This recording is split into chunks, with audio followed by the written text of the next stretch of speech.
नमस्कार। आज अपन चर्चा करने वाले हैं कुषाण वंश के बारे में। और कुषाण वंश के बारे में जो अपनी जानकारी बची हुई है उसको जानते हैं और फिर अपन आगे बढ़ते हैं। ठीक है। कुषाण वंश के बारे में आपको मैंने बताया था, इसका जो कालक्रम है वो 200 ईसा पूर्व से लेकर के 200 ईस्वी सन का माना जाता है। ये बात आपको पता है। और मैंने आपको इसकी जानकारी के स्रोतों की बात की थी कि कौन कौन से इसके जानकारी के स्रोत हैं। ठीक है, जानकारी के स्रोत। ठीक है, इसके बारे में अपन ने सामान्य जानकारी ली है, जानकारी के स्रोतों के बारे में। ठीक है, ज़्यादा कुछ खास नहीं जाना है, कौन कौन से ग्रंथ हैं, कौन कौन से अभिलेख हैं, उस चीज़ की अपन ने चर्चा नहीं की है।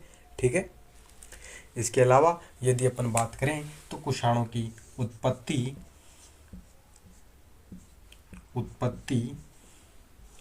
व विस्तार की अपन ने चर्चा की है, जिसके अंदर मैंने आपको बताया था कि कुषाण शब्द का मतलब क्या हो जाता है और ये लोग कहाँ के मूल निवासी थे और किस तरीके से भारत के अंदर ये प्रवेश करते हैं। ये कहानी मैंने आपको पिछले वीडियोस में बता रखी है। ठीक है। इसके अलावा अपन ने क्या चर्चा कर रखी है, इसके अलावा अपन ने प्रमुख राजाओं के बारे में जानकारी ले ली है। और प्रमुख राजा की बात की जाए तो प्रमुख राजाओं में अपना नाम आ जाता है कुजुल कडफिसस।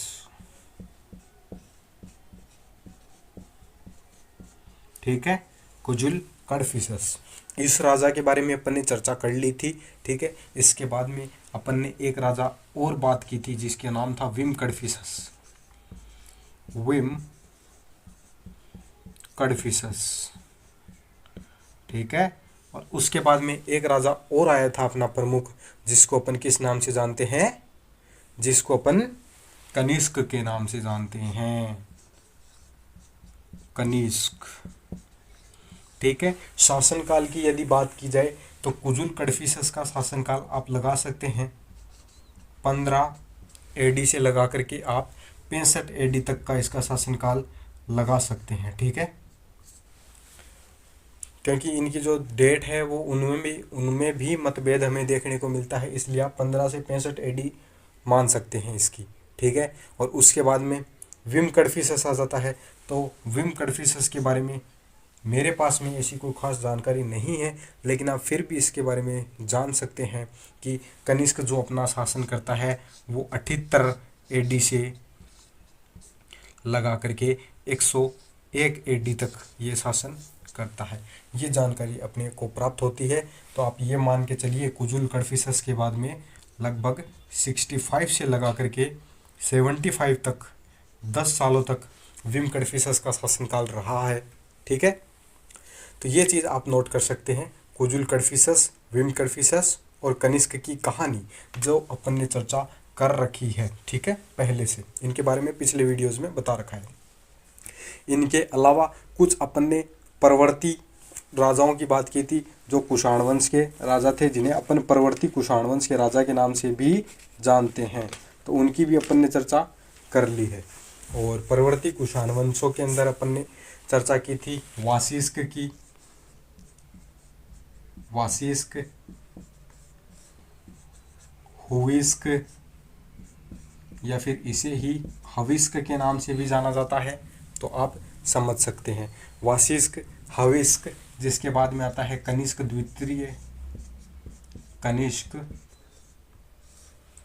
सेकंड, इसके बाद में वाशिष्क, हुविष्क, और उसके बाद में अपना कौन सा राजा आ जाता है, उसके बाद में अपना कनिष्क सेकंड आ जाता है। और कनिष्क सेकंड के बाद में अपन ने बात की थी, अगला राजा अपना था वाशिष्क, वासुदेव, वासुदेव। ठीक है। और वासुदेव के बाद में अपन ने कौन से राजा की चर्चा की थी, कोई भी राजा की चर्चा अपन ने आगे नहीं की है, इतना ही अपन लोगों ने पढ़ा है। फिर भी अपन वासुदेव के बारे में फिर से चर्चा करेंगे और अपनी वीडियो को आगे बढ़ाएंगे, अपने कंटेंट को आगे बढ़ाएंगे। वासुदेव के बारे में एक बार फिर से अपन थोड़ा सा जान लेंगे और आगे बढ़ेंगे। ठीक है, इसको मिटाते हैं और फिर शुरू करते हैं अपने आगे की कहानी को। आगे की कहानी अपनी शुरू हो जाती है कहाँ से? आगे की कहानी अपनी वासुदेव से ही शुरू कर लेते हैं, जिसका शासनकाल वासुदेव जिसका शासनकाल यदि बात की जाए तो 145 एडी से 170 एडी तक रहता है। ठीक है, तो ये चर्चा आप कर सकते हैं। इसके बारे में यदि चर्चा की जाए तो आप ये लिख सकते हैं कि कुषाण वंश का अंतिम प्रतापी शासक रहा है। अंतिम प्रतापी शासक किनका? कुषाणों का। ठीक है, तो ये चीज़ आप नोट कर सकते हैं। इसके बारे में वासुदेव के बारे में, वासुदेव के जो प्राप्त सिक्के हुए हैं उन पर हमें, ठीक है, इनके जो सिक्के प्राप्त हुए हैं वासुदेव के, उन पर यदि बात की जाए तो वासुदेव के सिक्के और सिक्कों के अंदर यदि चर्चा की जाए तो सिक्के जो हमें प्राप्त हो रहे हैं वो अल्प मात्रा में प्राप्त हो रहे हैं। ठीक है, सिक्के जो वो है अल्प मात्रा में प्राप्त।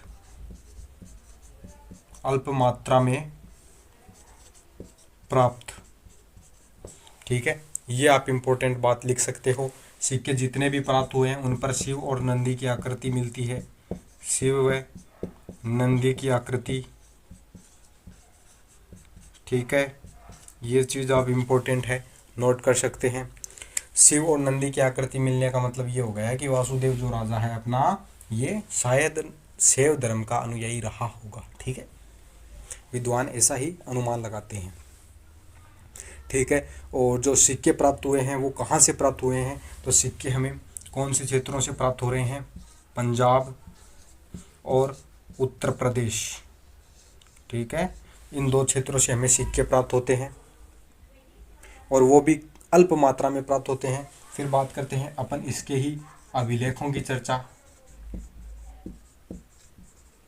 और अभिलेखों की चर्चा की जाए तो अभिलेख हमें कहाँ से प्राप्त होते हैं? मथुरा से।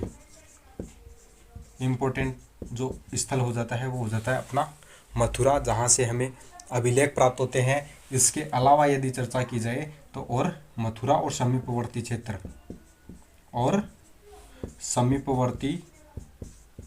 क्षेत्र से। ठीक है, तो ये चीज़ आप नोट कर सकते हैं कुषाण वंश के बारे में, जिसका नाम है वासुदेव। वासुदेव 145 एडी से लेकर के 170 एडी तक राज करता है और इसका जो वासुदेव रहा है वो कुषाणों का अंतिम प्रतापी शासक रहा है। सिक्कों की बात की जाए तो अल्प मात्रा में हमें सिक्के प्राप्त होते हैं। शिव व नंदी की आकृति मिलती है। उत्तर प्रदेश और पंजाब से हमें इसके सिक्के प्राप्त हो रहे हैं। और अभिलेखों की बात की जाए तो अभिलेख हमें केवल और केवल उत्तर प्रदेश से प्राप्त हो रहे हैं। ठीक है, ये हमें केवल और केवल उत्तर प्रदेश से प्राप्त हो रहे हैं। उत्तर प्रदेश में भी मथुरा और उसके पास वाले क्षेत्रों से। तो ये हो गई अपनी वासुदेव के बारे में चर्चा, जो कि प्रवर्ती कुषाणों का राजा रहा है और कुषाणों का अंतिम प्रतापी शासक रहा है। इसके बाद में दो और राजा आ जाते हैं जिनके बारे में यदि आप चर्चा करना चाहें तो कर सकते हैं। ठीक है, वासुदेव के बाद में जो अगला राजा बनता है वो कनिष्क तृतीय राजा बनता है।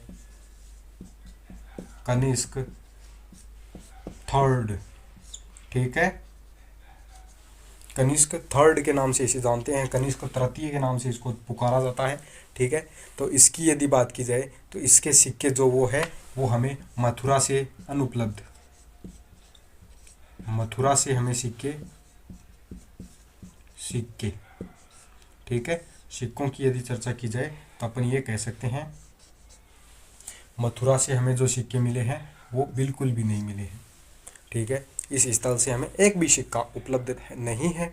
इसका मतलब ये कह सकते हैं कनिष्क का जो शासन रहा है वो कम से कम होता जा रहा है, सीमित होता जा रहा है, एक क्षेत्र पर सीमित होता जा रहा है। इसका आगे हमें उल्लेख नहीं मिलता है। कनिष्क की बात की जाए तो कनिष्क जो हमारा तृतीय हो जाता है, इसकी 180 एडी से 210 एडी तक, 180 एडी से 210 एडी तक इसका जो राज रहता है। ठीक है। मथुरा से हमें सिक्के प्राप्त नहीं हुए हैं। तो फिर सिक्के प्राप्त कहाँ से हुए हैं? सिक्के हमें बैक्ट्रिया से प्राप्त हुए हैं। बैक्ट्रिया आपको पता होगा, मैंने कई बार आपको बताया होगा कि बैक्ट्रिया अफ़गान में पड़ता है, अफ़गानिस्तान क्षेत्र में पड़ता है। ठीक है, तो ये हो गई कनिष्क तृतीय की जानकारी। फिर अपन चर्चा करेंगे वासुदेव द्वितीय की। अब अपना राजा हो जाता है वासुदेव द्वितीय। वासुदेव द्वितीय, वासुदेव द्वितीय के नाम से इसे जाना जाता है, जिसका शासन 210 AD से लगा करके 230 AD तक आप नोट कर सकते हैं। ठीक है, ये अपना वासु का शासनकाल हो गया, वासुदेव का शासनकाल हो गया। इसके सिक्कों पर हमें जो नाम मिल रहा है वो कौन सा नाम मिल रहा है? तो सिक्के, सिक्के पर हमें क्या लिखा हुआ मिलता है? वासु नाम अंकित। ठीक है, हमें ये लिखा हुआ मिलता है वासु। आप इतना इसके बारे में जान सकते हैं। और वासुदेव जो द्वितीय है ये कनिष्क तृतीय का उत्तराधिकारी था। ठीक है, इतनी जानकारी आप राजाओं के बारे में ले सकते हैं। राजा के बारे में यदि चर्चा की जाए तो मैं आपको एक बार फिर से राजाओं का उल्लेख कर देता हूं, ताकि आपको याद करने में भी आसान हो जाए अभी तक अपन ने कौन कौन सी राजाओं की चर्चा की है। सबसे पहले अपन इधर से शुरुआत करते हैं। पहला राजा कुजुल कडफिसस। ठीक है, दूसरा राजा विम कडफिसस। ठीक है, तीसरा राजा कनिष्क। ये हमारे इम्पोर्टेंट राजा हो जाते हैं। ठीक है, इनके बारे में तो आपको पढ़ना ही पढ़ना है। ठीक है, उसके बाद में अपने ये तो इम्पोर्टेंट राजा हो जाते हैं जो हमारे कुषाण वंश के हैं। और इनके बाद में अपना जो कुषाण वंश के प्रमुख राजा तो ये 3 रहते हैं। इनके बाद में परवर्ती कुषाण वंश के राजा आ जाते हैं, जिनमें अपन कई नाम देखते हैं, जिनमें हमें वासिष्क के बाद में हमें एक राजा देखने को मिलता है हुविस्क के बाद में हमें एक राजा और देखने को मिलता है।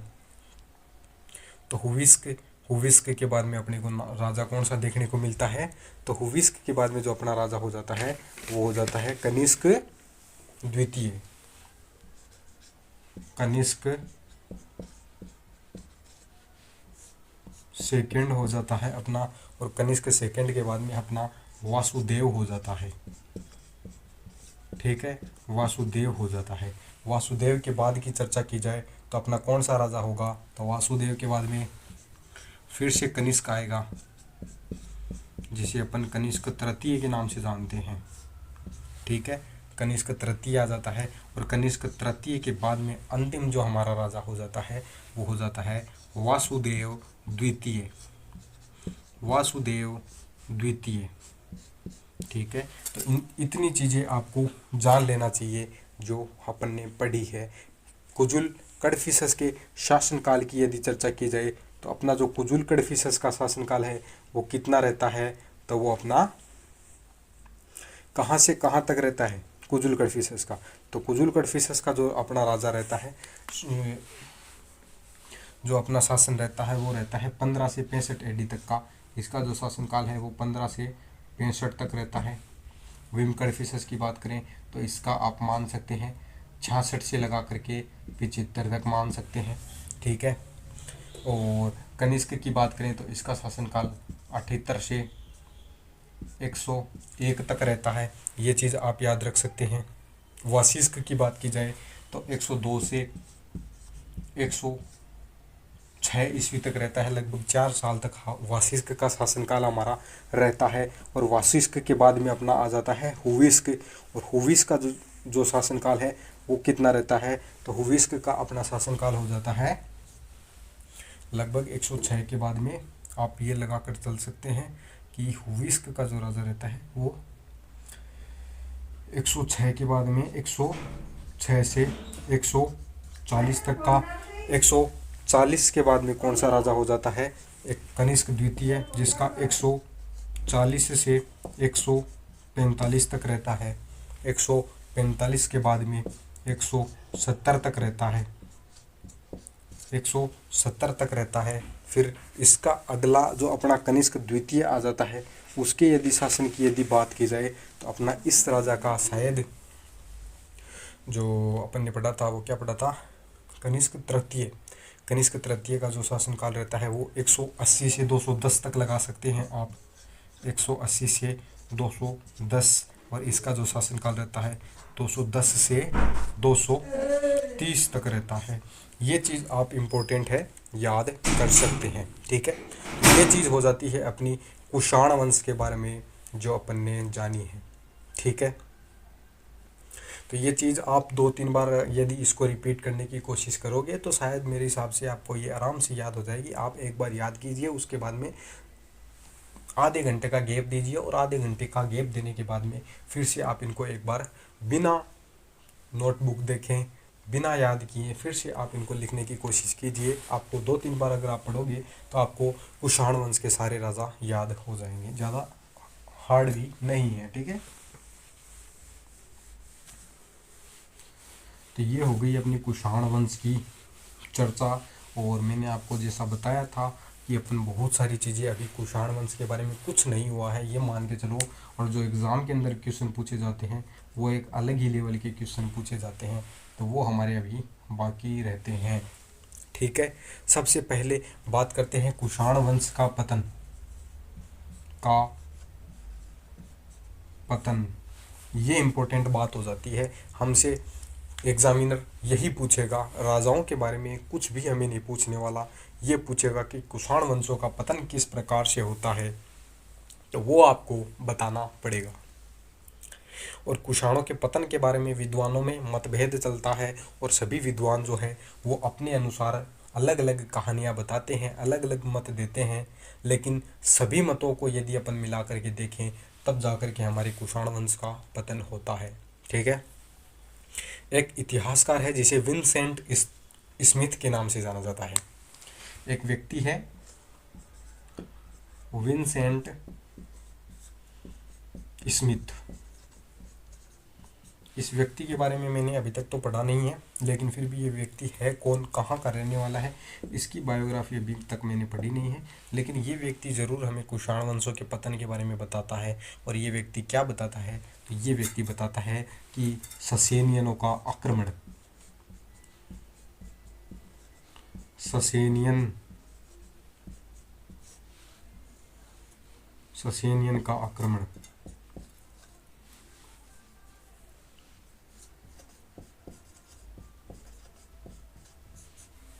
ये मत देता है अपना इतिहासकार विंसेंट स्मिथ।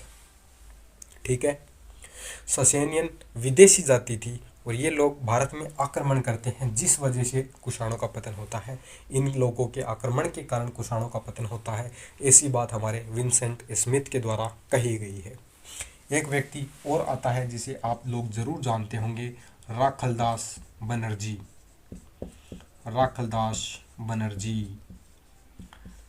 काफ़ी जाना पहचाना नाम हो जाता है हमारी। ठीक है, राखलदास बनर्जी। इस इतिहासकार ने भी कुषाणों के वंश के, कुषाणों के साम्राज्य के, कुषाणों का पतन, यहाँ पर इसको मिटा देते हैं अब, ये अच्छा लगता है कुषाणों का पतन। तो कुषाणों का पतन, तो कुषाणों का पतन के बारे में राखलदास बनर्जी का क्या मत है वो हमें जान लेना चाहिए। तो राखलदास बनर्जी कहता है कि इस क्षेत्र में गुप्तों का उदय हो गया था। गुप्तों का उदय, तो राखलदास बनर्जी ने कहा है कि गुप्तों का उदय हुआ था, इस वजह से कुषाणों का पतन होता है। तो ऐसा हमारा मत है राखलदास बनर्जी का। ठीक है, राखलदास बनर्जी के बाद की चर्चा की जाए तो अपन चर्चा कर सकते हैं, जैसे कि अपना हो जाता है एक और मत हो जाता है नागों का उदय।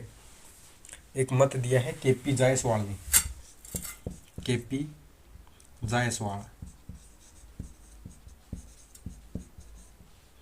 केपी जायसवाल ने कहा है कि नागों का जो उदय हुआ था इसकी वजह से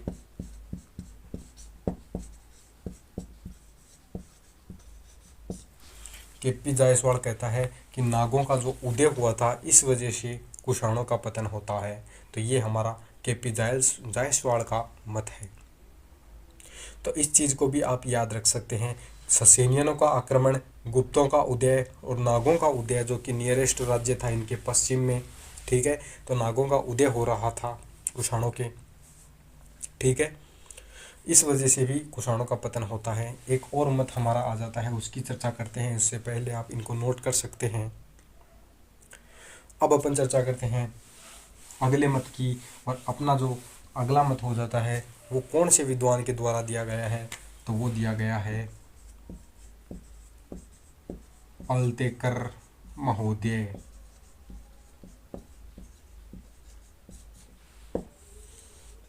इसने भी कुषाणों के पतन के बारे में जानकारी दी है और इसका मानना है कि योद्धेय का एकजुट होना, योद्धेय, फिर कभी अपन चर्चा करेंगे योद्धेय के बारे में, लेकिन आप ये मान सकते हैं योद्धेय पहले टुकड़ों में बटे हुए थे। बाद में अपन बात करें तो योद्धेय एक गणराज्य के रूप में इकट्ठे हो जाते हैं। योद्धेयों का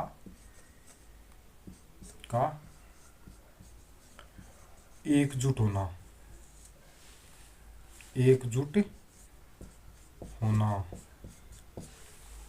एकजुट होना मान सकते हैं, या फिर ये मान सकते हैं कि योद्धेय सब के सब एक गणराज्य के रूप में इकट्ठे हो जाते हैं और इनका जो राज्य है वो बढ़ जाता है और इनकी शक्ति भी बढ़ जाती है, जिस वजह से कुषाणों का पतन हो जाता है।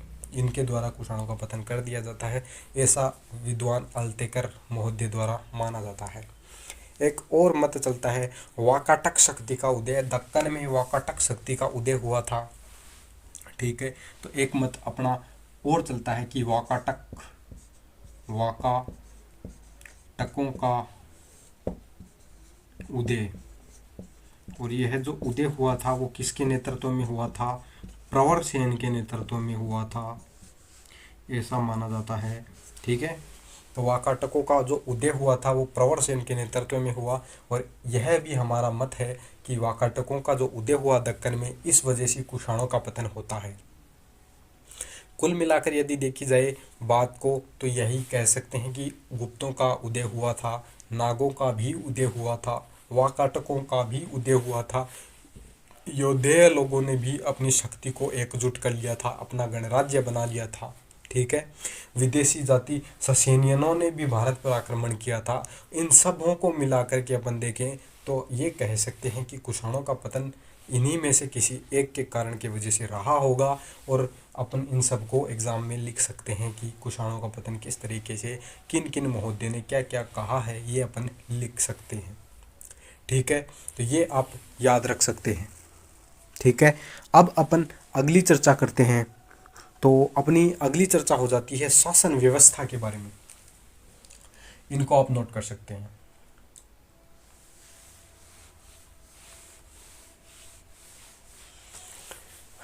अब अपन चर्चा करते हैं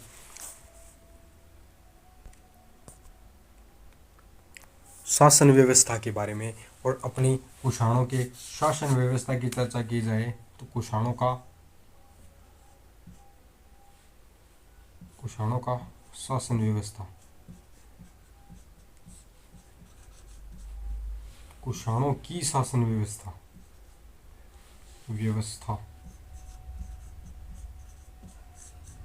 ठीक है। इस चीज की अपन चर्चा करेंगे।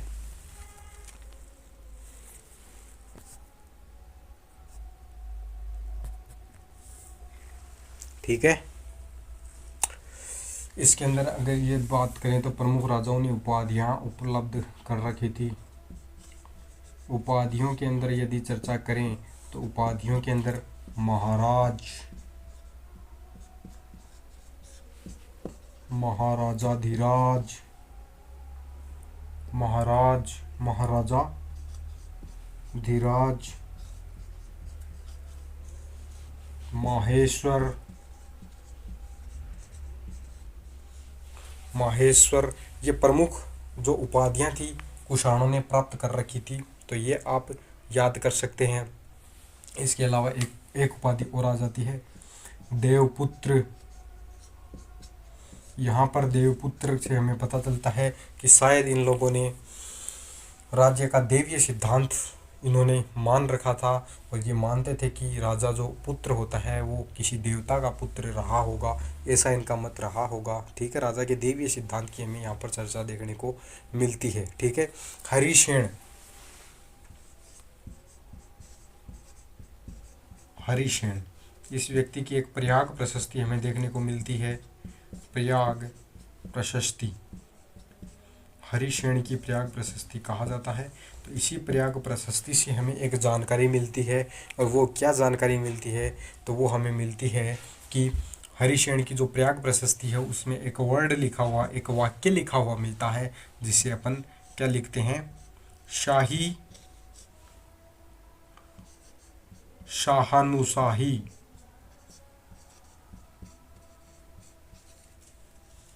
ये एक वाक्य लिखा हुआ मिलता है और विद्वानों द्वारा ये अनुमान लगाया जाता है कि ये जो शाही शाहानुशाही वर्ड है इसका मतलब होता है सामंतों के प्रशासन, सामंतों से प्रशासन चलाने वाला, सामंतों से प्रशासन चलाने वाला इसका अर्थ हो जाता है। तो ये आप नोट कर सकते हैं, सामंतों से प्रशासन चलाने वाला इस वर्ड का मतलब हो जाता है। और ये वर्ड हमें कहाँ लिखा हुआ मिलता है, प्रयाग प्रशस्ति में लिखा मिलता है। ठीक है, तो इस चीज़ को आप नोट कर सकते हैं। तो ये चीज़ हो जाती है अपनी कुषाणों की शासन व्यवस्था में प्रयाग प्रशस्ति से संबंधित। ठीक है, इसके अंदर प्रशासन की बात कर रहे हैं तो अपन ये भी बात कर सकते हैं कि इनका जो शासन था वो प्रांतीय व्यवस्था थी। ठीक है, प्रांतीय व्यवस्था इनके यहाँ मौजूद थी, और जो सबसे छोटी इकाई होती थी उस छोटी इकाई को ग्रामिक कहा जाता था। ठीक है, तो ये चीज़ भी आप नोट कर सकते हैं। मंत्री परिषद का यहाँ पर हमें उल्लेख देखने को मिलता नहीं है, तो वो अपन आगे लिखेंगे, पहले इनको आप नोट कर सकते हैं। ठीक है,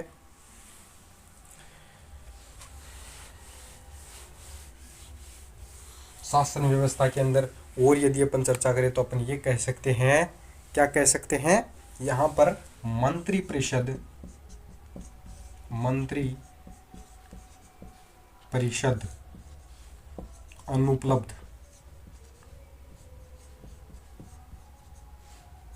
ठीक है, तो इस चीज़ को आप नोट कर सकते हैं कि यहाँ पर हमें मंत्री परिषद जो है वो अनुपलब्ध मिलती है। इसके साथ में दूसरी अपन जानकारी लेना चाहें तो अपन ये है कह सकते हैं कि इनका जो प्रांत था वो छोटे और बड़े प्रांतों में विभक्त थे। ठीक है, मंत्री परिषद अनुपलब्ध थी, और मंत्री परिषद की जगह यदि अपन इम्पोर्टेंट पदों की बात करें तो यहाँ पर एक पद हुआ करता था दंडनायक, और दूसरा हमारा वर्ड हो जाता है महादंडनायक। ये दो वर्ड हो जाते हैं जो हमें देखने को मिलते हैं, दंडनायक और महादंडनायक। ये दोनों वर्ड हमें कहाँ से मिलते हैं, तो ये हमें देखने को मिलता है कुषाणों की शासन व्यवस्था से संबंधित, कुषाणों के शासनकाल, कुषाणों के साम्राज्य से हमें ये वर्ड देखने को मिलता है। और अनुमान लगाया जाता है कि कुषाणों ने जो अपना साम्राज्य चलाया था वो शायद सैन्य बल पर ही चलाया था, तलवार के दम पर ही इन लोगों ने शासन चलाया होगा, इसीलिए ऐसी उपाधियाँ देखने को मिल रही है।